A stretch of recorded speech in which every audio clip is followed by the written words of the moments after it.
ఉదయం బ్రహ్మ ముహూర్తంలో లేవగానే ఎఫర్మేషన్స్ అనేవి పాజిటివ్గా అనుకోవాలి.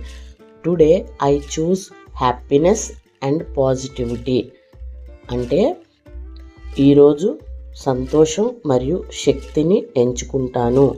నేను గొప్ప విషయాలను సాధించగలను. ప్రతి సవాలు నాకు అభివృద్ధి అవకాశంగా ఉంటుంది. ఈ కొత్త రోజుకు దాని అవకాశాలకు నేను కృతజ్ఞతతో ఉన్నాను అంటే గ్రాటిట్యూడ్ చెప్పుకోవడం. నేను ధైర్యంగా, బలంగా మరియు నిలకడగా ఉన్నాను. సంఖ్య, ఆనందము మరియు ఐశ్వర్యం నా జీవితంలో ప్రవేశిస్తాయి అంటే I attract success, Joy and abundance అంటాము.